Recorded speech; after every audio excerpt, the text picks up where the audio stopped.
Hello and welcome to My Own Worst Enemy. We're going to start another playthrough, or take a look at rather, Burma, 1942 through 1945 from Compass Games. Now, if you are watching this within hours or days or maybe even weeks of me posting this video, this game, Burma, right now is on sale with the Compass Games holiday sale that's going on for about $40, if I remember correctly, which is, I think that's going to be a pretty good price. So this is a reprint of a 1976 game from GDW, Game Designers Workshop.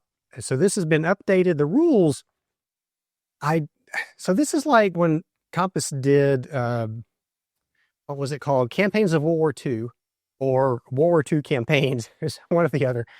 But it's a re-release just like that. So they took an old war game and the only thing they really changed that I can tell, definitely, and I did an unboxing of this game if you want to go back and check that out, but the only thing that the updated, well, not the only thing, but they updated the map, obviously. The map looks way better in my opinion. They also updated the counters. And so they basically redo the components and they reprint the rule book.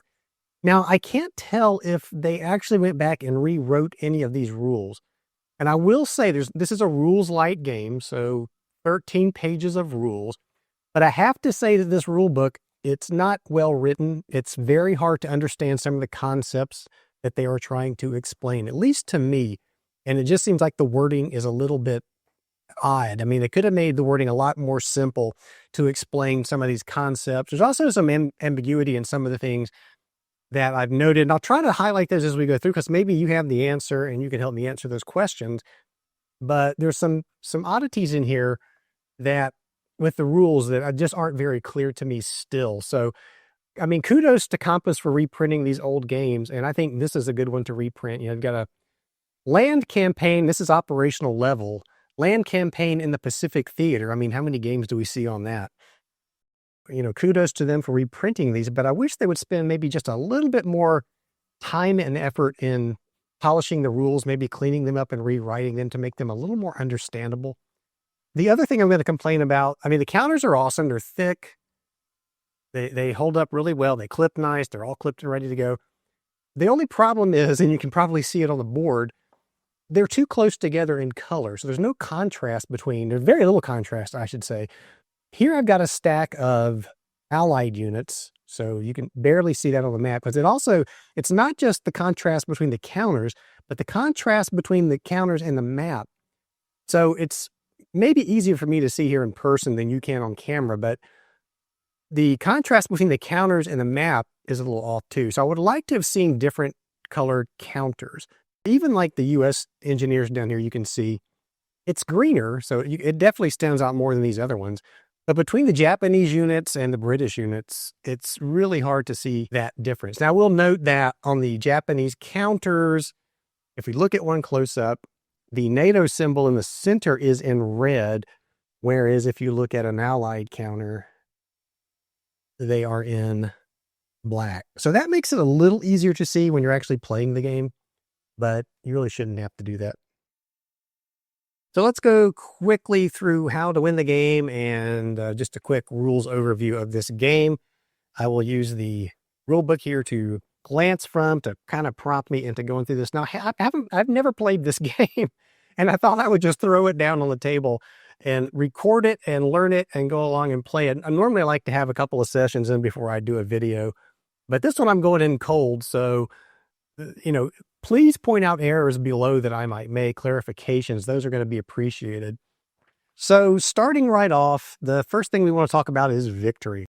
Right here in 4.1, it says victory conditions for the Japanese player.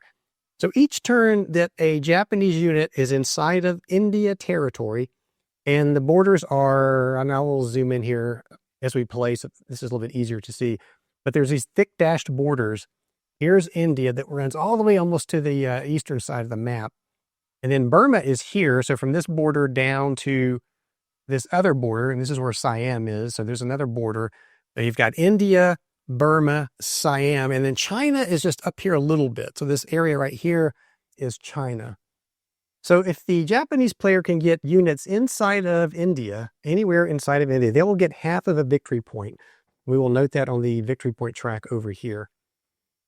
And then it says, if the Japanese player occupies Jorat or Dinjan, which are up here, so there's 2 cities here. So if they occupy this city and or this city, they will get, what does it say? I think it's 1 victory point. Yeah, 1 point for each turn they occupy. Oh, I'm sorry, the airfields. So not the cities, but the airfield. So there's an airfield here. And is there an airfield in? Yeah, so there's an airfield there. So they hold well, it's the cities anyway. So if they hold those 2 X's, then they're going to get a victory point each turn that they occupy those. And it also says the allied player will receive 5 victory points for each turn that he occupies Rangoon, which is down here. Got some counters in it right now, making it hard to see, but here's Rangoon. So for each turn that the allies occupy that, 5 victory points. That's a lot of victory points in this game. The other way that the allies are going to get 5 victory points is if they complete the Burma Road. And so the Burma Road has to go from basically India to the far eastern side of the map where China is.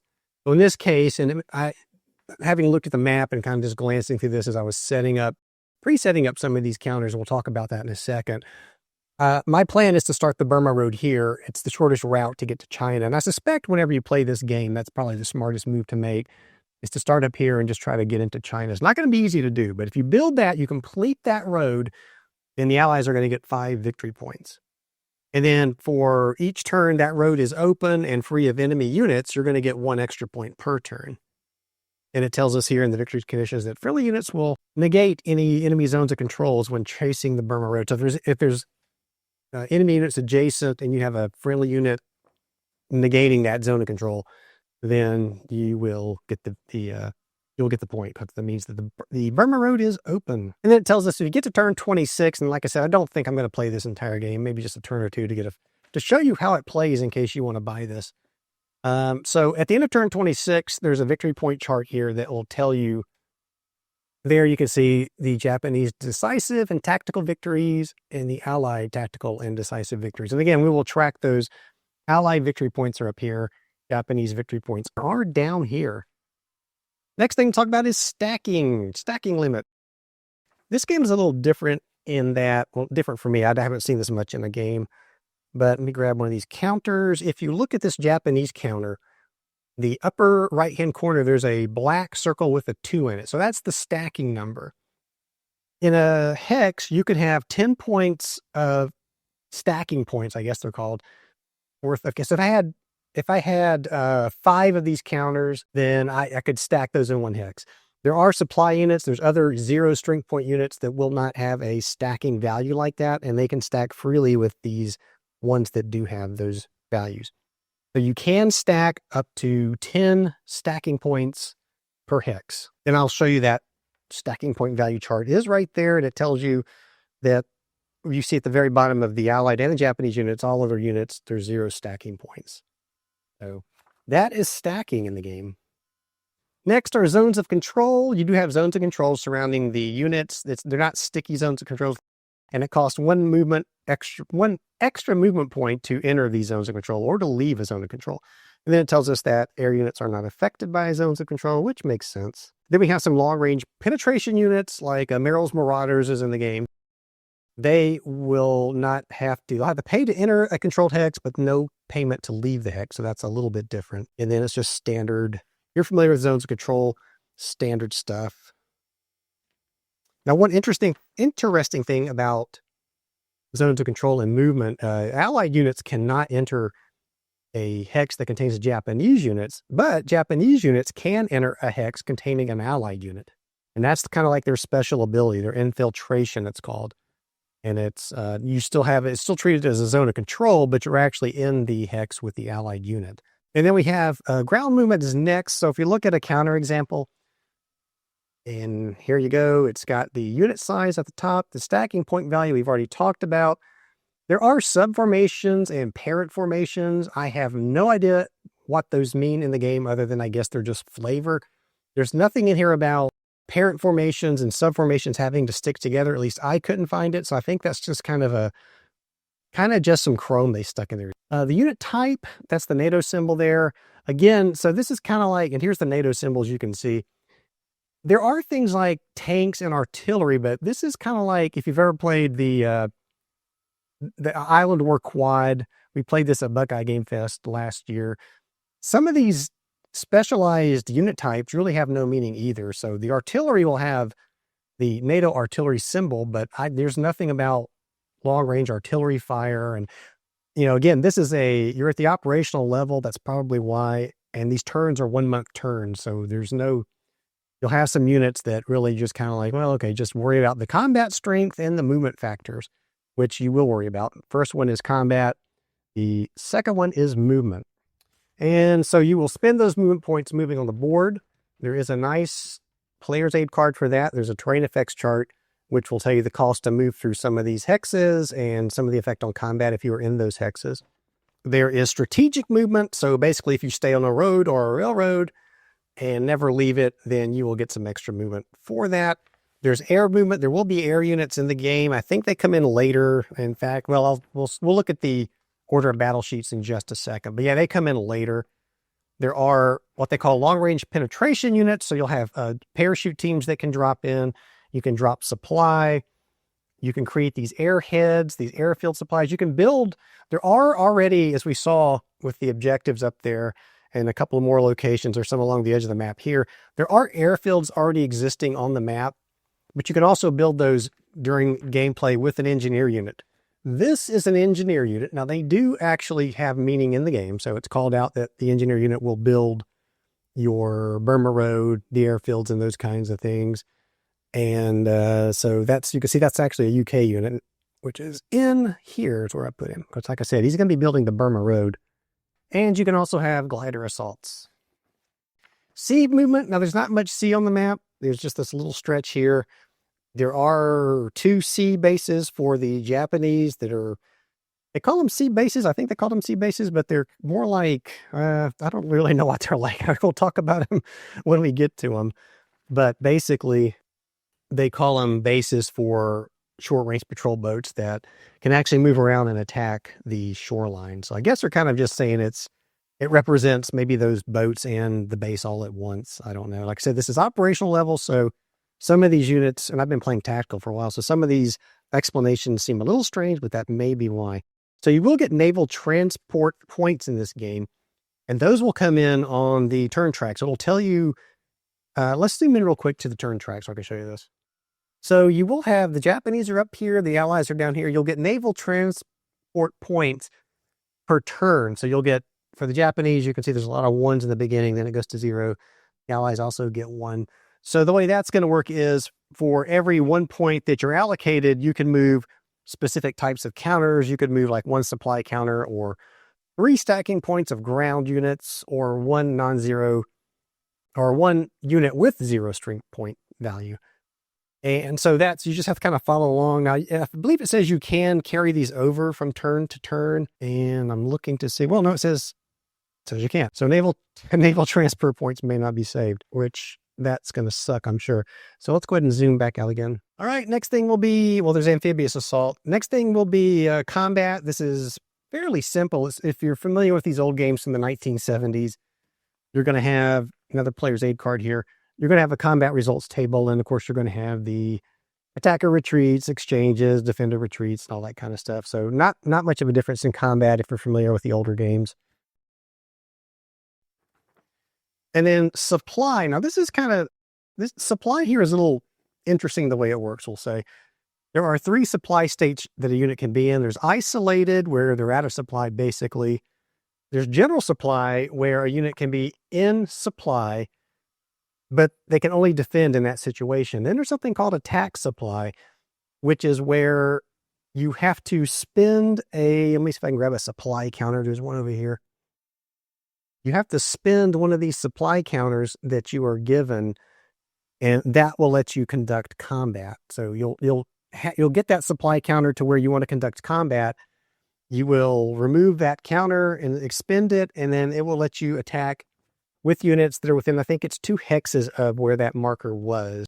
And so that is the 3rd type of supply. Now, supply lines, they're kind of reminiscent of, if you've ever played U.S. Civil War, it's kind of like that, where the Allies, the supply source is on this edge of the map, in India here. So it's on the western edge of the map.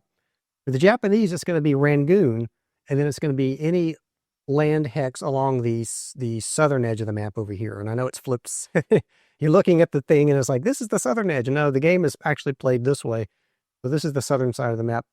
All these land hexes are supply points for the Japanese. And then what you do is you trace these roads and railroads and trails. And as long as you've got a continuous path to your unit, you're okay. And then if you're not, even if you get to the end of that path, your unit can be within 2 hexes of the end of that path and still be okay, still be in general supply. You can also have this assisted distance, which is where you can use things like your air transport points to create basically airheads, airfields, drop-off points for supply. So, and we'll talk, I guess we'll see this as we actually get into the game and create these, but you'll create one of these airdrops, one of these airheads, and it says that may create an assisted distance of up to 17 hexes. So you could go beyond that 2 hexes we talked about at the end of a supply route and still be okay if you create this assisted supply, they call it. And then they're telling us that with this railroad track distance, that you have to trace a continuous path. Allies cannot use railroads in Burma. That makes sense. And of course, the Japanese can't use railroads in India. And then we talked about the source. So the source can be any supply, any form of supply available to the units. It may be supply markers, airdrop markers, or geographical locations. Again, geographical locations are here and here. And then you can create the airdrop markers on the map, and that would be a valid supply source. Or those counters we looked at, those are valid supply sources. Then they give some examples, which is helpful about how to trace supplies so you get a feel for what they're talking about. Again, supply in this game, I like it. I like having supply in the game, but it is the way it's worded and reading through it. It took a couple of readings for me to really get what was going on here with it. The attack supply, again, you're going to have to expend these supply units, supply counter sources. You're going to have to expend those to conduct combat. Now, when you expend those counters, they're not going to just disappear. They're actually going to reappear for the Allies on the supply source edge of the map here, the Japanese down here. They will reappear here, and this is where it was a little vague in the rules to me. It doesn't say where they reappear, how they reappear. It says they appear, so I'm assuming they would come in. You would pick one of these airfields, or you'd pick the road, and they would come in and then start making their way back to where you want them, or you could maybe fly them into where you wanted them. So I'm a little unclear. I know how it comes in, but the rule book isn't very clear on what to do with them once they come back on. And I'm just assuming that it's once they're on, you just treat them as if they started here, and then you'd move via road, or you could airlift them if you had the air transport points to do so. You can also build roads in the game. So if you look at the map, and it's kind of hard to see at this level, but maybe not, you can look at some of these roads. They don't really have an endpoint. There's a trail here. So these dark lines are trails. The double lines are roads. And then railroads are the typical railroad symbols that you see in these hexes for a war game. It's the black line with the dashes through it. But if you look at some of these, a lot of these actually, and it's probably because we're in rough terrain, a lot of these just end. So and there's some good examples over here too, where they just end. So you can actually build those up. You could build a trail, you could build a bridge. This is another vague spot. And I'm assuming what they mean is, if you look at the map, and let me find an example of this, there are areas where these roads are connected across a river. So I'm assuming that means there is a bridge there. There's a lot of places where a road will go across a hex, and there's nothing joining them. And let's see if there's an example of that. Well, here's a good example where is this? I can read the name of this city sideways. Magway, I can't read that. But if you look, that road ends on this side of the river, and so does that trail. So I'm assuming you would have to build a bridge across that to get there, which seems kind of weird, but that's the way I read it. So anywhere, you can build roads and paths. You can build up a path into a road if you want to. And I'm calling them paths, but I think these are called tracks in the game, these dark brown things. Let me grab a player's aid card. It'll tell you what they're called. Yes, they are called tracks. So, and if you look at the difference here, this is why you might want to build them up from a track into a road, your movement point will go down. So that's important to know. And so that's road construction, restrictions. So it's going to tell you how many engineers it takes and where you can build these things. Airfields and airheads, you can also build these. So there are counters provided for these airfields and these airheads. And again, this is where it's a little confusing, and maybe not that confusing. The term airhead, the way I'm reading this is actually another airfield, or at least a drop point, where you also have airfields. So you have airfields and airheads.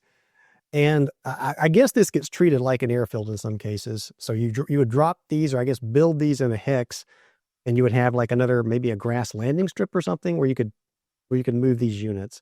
So you can build those. They're not special combat forces. These are the LRPs. This is where they say that Merrill's Marauders come in, and these will be your special long range units that can go in, and they have some special rules around supply and things like that. So they're deep penetration units, and it doesn't show it here, but there are parachute units that you can build. And you can actually train units in the game. Let's talk about that real quick if I can find the proper player's aid chart for that. So you can convert units. There's this training chart, and you would exit a unit off the edge of the map down here. They would come onto this chart, and they would go through 4 periods of training. When they come back out, they can be converted into parachute units and long-range units. So that is what that is about. There are Chinese troops that will eventually come into the game, but not for quite some time. And we probably won't even see that. And then it just is telling us there are some Indian National Army units that are really for the Japanese. We talked about the Japanese base units, the Burma Road. You can build beachheads. You can have ports and islands. So there are some islands over here. There's only 2. And there's just some special rules around that. Reinforcements as they come in. And let's go zoom in and take a look at the order of battle sheets. So here we can see the Japanese order of battle sheet. Now, you don't have to use these. You could certainly put these on the turn track. We can't see the turn track, but you could put these on the turn track over here if you wanted to, but it's easier for me to put them out on the sheet because that way I can't knock the stacks over. But if you wanted to reduce the footprint of the game, you could certainly put those on the turn track, I guess. But here, so look at the very top, and it's got units available at start. Now, these are the ones I've already put out. And here's another ambiguity with the rule book. It says that when you play like turn 1, the Japanese always go first. So when it came to setup, there was nothing about who sets up first. I'm assuming the Japanese would set up first. Makes sense that the Japanese would get their units out, and then the Allies could figure out, I guess, how to respond to that. So, but you can see that the reinforcements will start showing up for the Japanese turn 6. These reinforcements will come in at the geographical supply point. So that would be at the southern edge of the map near Rangoon for the Japanese. For the Allies, it would be the western edge of India. And there are some notes on here about you must garrison Japanese ports with 1 combat unit. This was another ambiguity. I'll show you when we get back to the overhead look. The overhead map, to take a look. There's a setup thing here that kind of confused me. And so, yeah, this is just your reinforcement sheet. So let's take a quick look at the Allied version. So here you can see it's the same thing. These were the units that were available at start that I've already put out. Now, the Allies will get reinforcements coming in on turn 2 and 4 where the Japanese had none. Not many, but I do get a couple. You'll get more of these supply points coming in for the Allies. And then these are the air units. Air transport points, I should call them. And these are basically denominations. So that's 2 points worth of air transport that you could use. And here you can see that they just keep getting reinforcements till the very end. And then these Chinese units, which can come in on turn 12 or later, depending on how you roll on the entry table for the Chinese. Now let's zoom back out again. And this was another point that wasn't really all that clear to me, but in setup, it tells you that the Japanese must set up 4 hexes or greater away from the Indian border. The setup also tells you that every Japanese port must have a combat unit in it. Well, if you look down here, this is the border with India, and there's a port within 2 hexes of that border. So which one is correct? I mean, it says to put a combat unit in every port, but at the same time, you have to be 4 hexes away from that border. There's this one case where they should have called out the exception to it, or there should be no unit there. I don't know. I put a combat unit there anyway because it just makes sense that it ought to be there. Like I said, the rule book is just riddled with things like that are just, you really have to put some thought into it or go ask questions, I guess, about what they really mean, or just make a call and keep going forward like I'm going to do, which is what I did right there. Now, I will say that I did find some errata that someone had posted on Con Sim World, and that errata, near as I could tell, has been incorporated into this update. and I couldn't find any additional errata or clarifications beyond that. So this, I think, is pretty much the latest that we have on this game. All right, so that is it. I think we've gone through a pretty good overview of how the game sets up and most of the rules. We will get into more detail as we, like combat. We'll actually go through an example of combat in more detail when we have our first combat. I will end it here, though, because we're approaching the 30-minute mark and I have yet to move a counter. So I'll kind of end it here so that you can at least take a look at this video. And if there's questions you want to ask, feel free to ask them in the comment section down below. And then when we come back, of course, I will play through turn 1. And I don't know how many turns of this we're going to play, but just enough to get a feel for how it plays and whether or not this is a good game. Without having played it, just reading the rules and looking at it, I think this will be actually a good game. Like I said, there's not many on this subject matter that I can think of. And this seems to be a fairly decent one, and I think it will be fun, but who knows? We'll see. So if you like this video, please give it a thumbs up. Subscribe to the channel if you have not already done so, and I look forward to seeing you back here next time. Thank you for watching.